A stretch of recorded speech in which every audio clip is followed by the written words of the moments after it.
Hi guys, welcome to my YouTube channel. അങ്ങനെ മക്കളും അച്ഛനും കൂടെ ഔട്ടിംഗ് എല്ലാം കഴിഞ്ഞ് വീട്ടിലേക്ക് തിരിച്ചു വരികയാണ് കേട്ടോ. അപ്പോൾ ബാലചന്ദ്രൻ മക്കൾക്ക് ഒരുപാട് കാര്യങ്ങൾ പറഞ്ഞു കൊടുക്കുന്നുണ്ട്. അവരോട് 3 പേരോടായിട്ട് പറയുന്നുണ്ട്, നിങ്ങൾക്കറിയാലോ അലീന എന്തുകൊണ്ടാണ് ഈ വീട്ടിൽ നിന്ന് പോയതെന്ന്. കാരണം അവൾക്കിവിടെ ഭയങ്കര സന്തോഷമായിരുന്നു. വൈജ പോയതോട് കൂടി നമ്മൾ എന്ത് ഹാപ്പി ആയിട്ടാണ് ഇവിടെ ജീവിച്ചത്. പക്ഷെ അവൾ പോകാനുള്ള മെയിൻ കാരണം എന്താണ്, നമ്മളും വൈജയുമായിട്ടുള്ള പ്രശ്നങ്ങൾ സോൾവ് ആവണം എന്നും പറഞ്ഞിട്ടാണ് അവൾ ഇങ്ങോട്ട് വന്നത്. അതുപോലെ തന്നെ വൈജയന്തി അവളോട് എന്ത് പറയുമ്പോഴും അവൾ തിരിച്ചൊന്നും പറയാറില്ലല്ലോ, അത് പ്രശ്നം ഉണ്ടാക്കണ്ടെന്ന് വെച്ചിട്ടാണ്.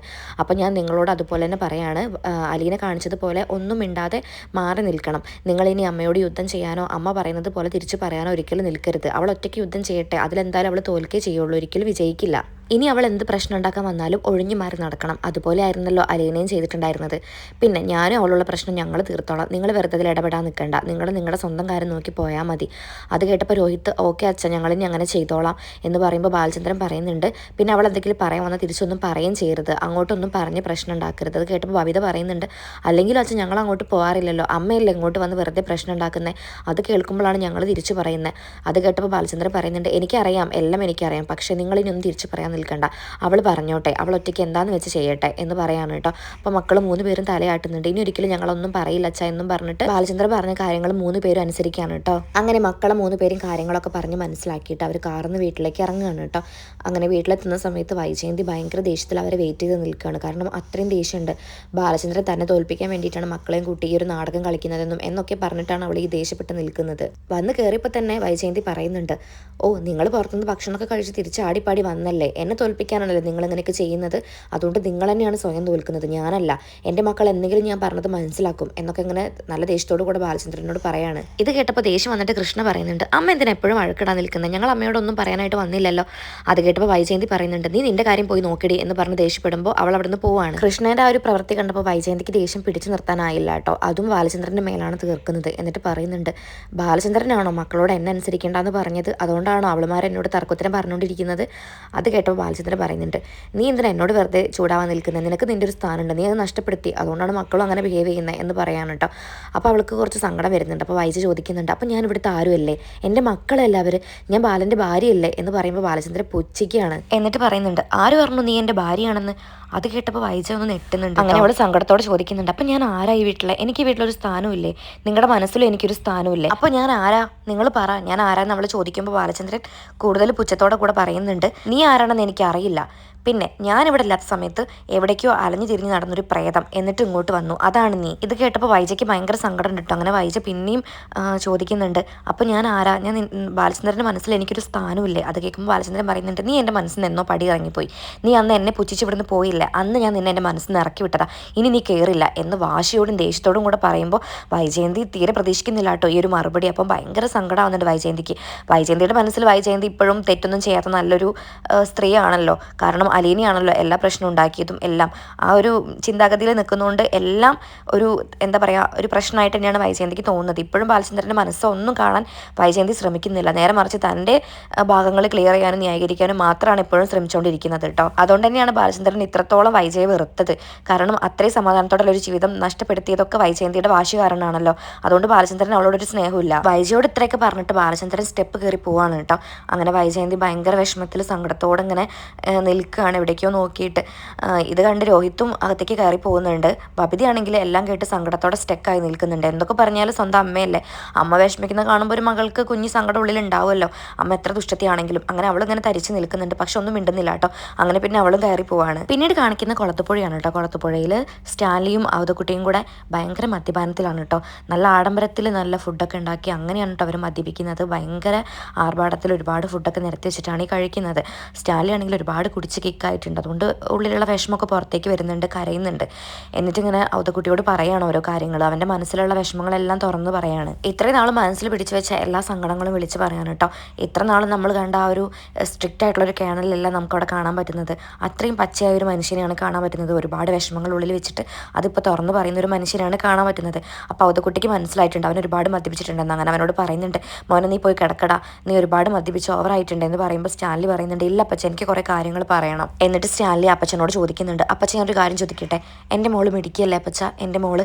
അത് കേട്ടപ്പോൾ അവതക്കുട്ടി വീണ്ടും പറയാണ്, നീ പോയി കിടക്കടാ, നീ ഒരുപാട് മദ്യപിച്ചിട്ടുണ്ട്, ഞാൻ ചോദിച്ചതിന് ഉത്തരം പറയാം അപ്പച്ച, അവൾ മിടിക്കുകയല്ലേ. അപ്പം സങ്കടത്തോടു കൂടിയാണ് കേട്ടോ സ്റ്റാൻലി ഇതൊക്കെ ചോദിക്കുന്നത്. അപ്പോൾ അത് കേട്ടപ്പോൾ അവതക്കുട്ടി പറയുന്നുണ്ട്, അതെ, അല്ലാന്ന് ആരാ പറഞ്ഞേ, അവൾ മിടിക്കുകയല്ലേ, അവൾ നല്ല കുട്ടിയാണ്, അവൾ എൻ്റെ രാജകുമാരിയാണ് അപ്പച്ച, കൊട്ടാരമറ്റത്തിൽ സ്റ്റാൻലി ജോസഫിൻ്റെ മകൾ, അവളൊരു രാജകുമാരിയല്ലേ എന്നൊക്കെ ഇങ്ങനെ വിളിച്ചിങ്ങനെ പറയുമ്പോൾ അവതക്കുട്ടിക്ക് കാര്യം മനസ്സിലാവുന്നുണ്ട് കേട്ടോ.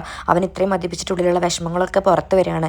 അതിൽ തന്നെ ഉണ്ട് അവളോടുള്ള സങ്കടവും കുറ്റബോധവും സ്നേഹവും വാത്സല്യവും എല്ലാം ഉണ്ട്. ഒരച്ഛൻ ഇത്രയും വർഷം തൻ്റെ മകളെ സ്നേഹിക്കാനോ കാണാനോ പറ്റാത്ത എല്ലാ വിഷമവും അതുപോലെ തന്നെ അവളെ പരിപാലിക്കാൻ പറ്റാത്ത കുറ്റബോധവും എല്ലാം സ്റ്റാൻലി തുറന്ന് കാണിക്കുകയാണ്. അപ്പച്ച ഞാൻ എൻ്റെ മോളുടെ പേര് മാറ്റി കൊളത്തുപുഴയിലെ രാജകുമാരി, പ്രിൻസസ് ഓഫ് സ്റ്റാൻലി ജോസഫ് എന്നൊക്കെ ഇങ്ങനെ ഉറക്കനെ വിളിച്ച് പറയുമ്പം അവതക്കുട്ടിക്ക് സങ്കടമാവുന്നുണ്ട് അവൻ്റെ വിഷമം. കാരണം അവൻ ഈ ഒരു വിഷമത്തിൽ ചെറിയൊരു പങ്ക് തനിക്കും ഉണ്ടല്ലോ. അന്നത്തെ അവരുടെ ആ ബന്ധം എതിർത്തോണ്ടാണല്ലോ ഇന്നിപ്പം അലീന ഇങ്ങനെ ഒരു സാഹചര്യത്തിൽ എത്തപ്പെട്ടതും ഒരുപാട് അനാഥാലയത്തിൽ വളർന്നതും എല്ലാം അതിനൊക്കെ താനൊരു കുറ്റക്കാരനാണല്ലോ എന്നുള്ള ചിന്ത അവതക്കുട്ടിയെ വിഷമത്തിൽ ആഴ്ത്തുന്നുണ്ട്. തൻ്റെ മകൻ്റെ ഈ ഒരു അവസ്ഥയ്ക്കും താനാണല്ലോ കാരണം എന്നോർത്ത് അവതക്കുട്ടിക്ക് സങ്കടമൊക്കെ ആവുന്നുണ്ട് കേട്ടോ. സ്റ്റാൻലി ആണെങ്കിൽ പിന്നെയും എന്തൊക്കെയോ പിച്ചും പോയി ഇങ്ങനെ പറഞ്ഞുകൊണ്ടിരിക്കുന്നുണ്ട്. അലീനയാണെങ്കിൽ ഉറങ്ങിയിട്ടുണ്ടായിരുന്നില്ല കേട്ടോ. അവൾ ബെഡ് കിടന്നതെല്ലാം കേൾക്കുന്നുണ്ട്. കാരണം അത്രയും ശബ്ദത്തിലാണ് സ്റ്റാൻലി ഇതൊക്കെ വിളിച്ച് പറയുന്നത്.